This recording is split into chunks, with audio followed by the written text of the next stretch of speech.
Ձեռք բերեք իտալական նրբագեղ ու բարձրակարգ սալիկների նշված տեսականին, վճարելով բացառիկ 4400 դրամ 1 քառակուսի մետրի համար։ Նրբություններ կան, որոնց շուրջ պետք է խոսել,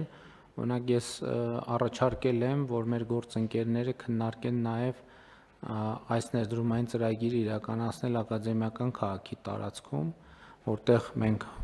բարեբախտաբար բավականին մեծ տարածքներ եւ հնարավորություններ ունենք, եւ նաեւ ակնհայտ է, որ այս ենթակառուցվածքը մեծ թվով համապատասխան որակավորում ունեցող մասնագետների կարիք է ունենալու եւ նաեւ կարծում եմ, որ կարող է ակադեմիական քաղաքի նախագծի հետ եւ տեխնոլոգիական կլաստերի հարևանությամբ այս նախագծի գործարկումը իրականում կարող է սիներգիա ստանալ։ Մի բանում մենք վստահ ենք, որ համապատասխան ծավալի էլեկտրաէներգիա մատակարարելու հնարավորություններ մենք ունենք, մեր երկիր ունենք, այսինքն ի սկզբանե այդ հաշվարկները դրված են եղել տակը այս նախագծի հիմքում եւ իհարկե նաեւ ուզում եմ գոհունակությունը արտահայտել, որ այո, պարոն Հուանգի հետ մեր քննարկումները արդեն բյուրեղանում են, կոնկրետ արդյունք են տալիս եւ կուզեմ նաեւ Սփյուռքի մեր հայրենակիցների ջերմեռանդությունը եւ վճռականությունը ընդգծել եւ դրանց շնորհակալություն հայտնել դրա համար եւ ասել նաեւ, որ երբ որ մենք խոսում ենք Հայաստան-Սփյուռք հարաբերությունների բանաձևերի մասին, հենց նման գործունեությունը նկատի ունենք, որը շատ կոնկրետ է, շատ հասցեական է եւ որի ռազմավարական բնույթի հետ կապված որևէ կասկած, որևէ քննարկում ընդհանրապես չի կարող լինել, բայց ես նաև այս համատեքստում ուզում եմ մենք գնահատենք, թե վերջին ամիսներին տեխնոլոգիական ոլորտում ինչեր է տեղի ունեցել Հայաստանի Հանրապետությունում, որոնք գիտեք ինչ, երբ որ տեղի են ունենում, դա արդեն դառնում է սովորական բան, բայց երբեք մենք չենք արձանագրում, թե ինչքան ժամանակ, ինչքան ջանքեր են գործադրվել, որ դա տեղի ունենա։ Հիմա Starlink-ի ծառայությունները Հայաստանի Հանրապետության տարածքում բացվեցին, հիմա դա արդեն շատ սովորական մի իրադարձություն է, բայց շատ երկար ժամանակ մենք աշխատում ենք, որպեսզի դա տեղի ունենա եւ հիմա ըստ էության Հայաստանի Հանրապետության ամբողջ տարածքում լեռներով, սարերով, դաշտերով ցանկացած ընկերություն, ցանկացած անձ կարող է ունենալ լայնաշերտ արբանյակային ինտերնետ, ինչը նաև մեր տեխնոլոգիական ոլորտի զարգացման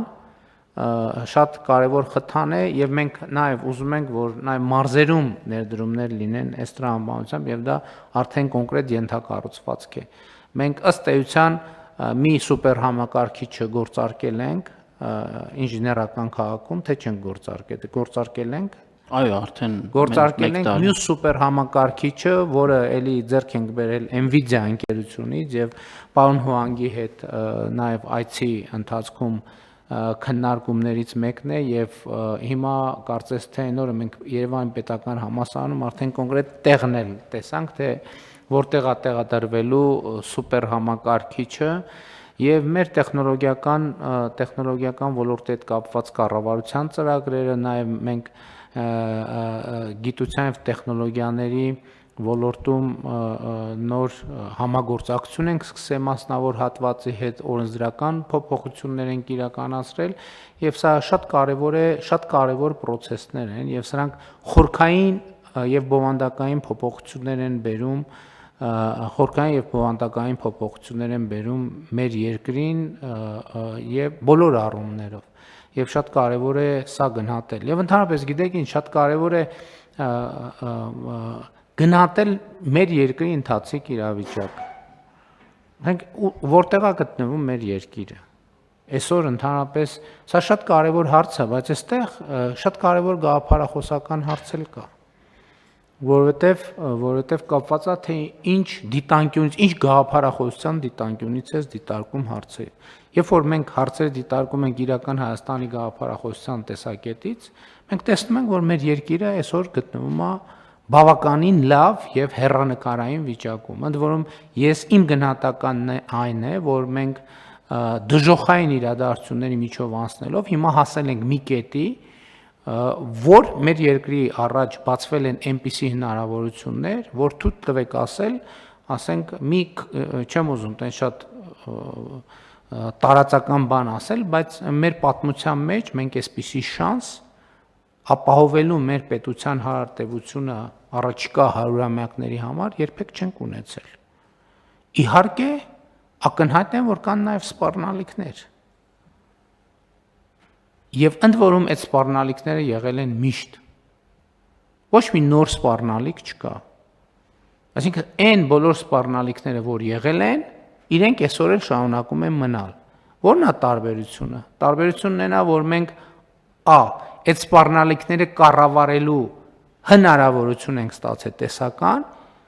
եւ գործնական, եւ երկրորդը ինչն է նորությունը այս պատմության մեջ։ Նորությունն է նա, որ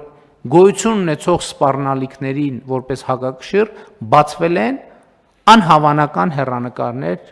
մեր երկրի առաջ։ Բոլոր առումներով, թե տնտեսական, թե քաղաքական, թե միջազգային, եւ էլի ես ուզում եմ ասել, ոնց որ խոսում ենք նոր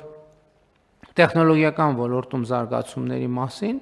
էլի շատ սովորական բան է, հա 2026 թվական Հայաստանում տեղի ունենալու եվրոպական քաղաքական համայնքի գագաթաժողով։ Հա դե գագաթաժողովը տեղի ունենալու ինչ կա որ աշտանը տեղի ունենալու կոպ կենսաբազմազանության կոպ 17 համաժողովը,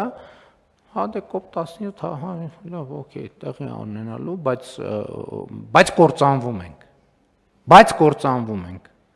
Nvidia-ն եւ մյուս ընկերությունները 500 միլիոնի ներդրում են անում։ Ներդրում չկա Հայաստանում, ոչ մի ներդրումները Հայաստանից փախնում են։ Եվ այլն եւ ընդ որում ուզում եմ ընդգծել, որ կոպ 17-ի կոպ 17 Հայաստան եկել է քվեարկության արդյունքում։ Այսինքն սովորաբար երկրները պայմանավորվում են, բայց այս դեպքում այնպես հաստատել, որ պայմանավորվածության չի հաջողվել հասնել եւ Հայաստանի տեխնացությունը մի քանի այլ տեխնացությունների հետ դրվել է քվեարկության եւ Հայաստանի Հանրապետությունը այդ քվեարկության արդյունքներով հաղթել է։ Իհարկե եվրոպական քաղաքական համայնքի գագաթաժողովի դեպքում մի փոքր այլ էր իրավիճակը այնպիսին էր, որ ելի երկրներ կային տեխնացուներ, բայց այդ երկրներն էլ իրենց հերթին պաշտպանեցին Հայաստանի տեխնացությունը եւ ես ուզում եմ նաեւ նրանց շնորհակալություն հայտնել այդ վերաբերմունքի համար։ Ես նկատի ունեմ կա երկու հարթություն այսօր Հայաստանում։ Այն հարթությունը, որը գոյություն ունի տրանսֆորմացիայի բանաձևերի շրջանակում եւ որի դիրքից երևում է հեռանկարը Հայաստանի Հանրապետության, երևում է ապագան, ընդ որում ապագայի հարցն է շատ կարևոր հարց է։ Ես օրինակ մանավանդ 2021 թվականի ընտրություններից հետո, երբ որ ապագա կա ապագա կարգախոսով մենք խորհրդանական ընտրությունները հաղթեցինք, եւ բնականաբար մեր անդիմադիր գործընկերներն էլ այդ ապագա կարգախոսը փորձեցին եւ փորձում են վերածել քաղաքական քննադատության թիրախի։ Օրինակ շատ կարևոր է մոդելավորել, թե ինչ անշնակում ապագա կա եւ ինչ անշնակում ապագա չկա։ Ես օրինակ այս թեմայի մասին շատ եմ մտածել եւ եկել եմ հետեւյալ եզրակացության, որ ապագան նախագիծ է։ Եթե ունես նախագիծ, ուրեմն կա ապագա, եթե չունես նախագիծ, ուրեմն չկա ապագա։ Այսինքն ապագան, եթե մենք ուզում ենք բերել ապագա հայեցակարգային հասկացությունը ուզում ենք բերել դնել գործնական հարթության վրա, ինչ է դա նշանակում։ Դա նշանակում է, որ դու ունես նախագիծ, որ պետք է իրականացնես, կոնկրետ նախագիծ։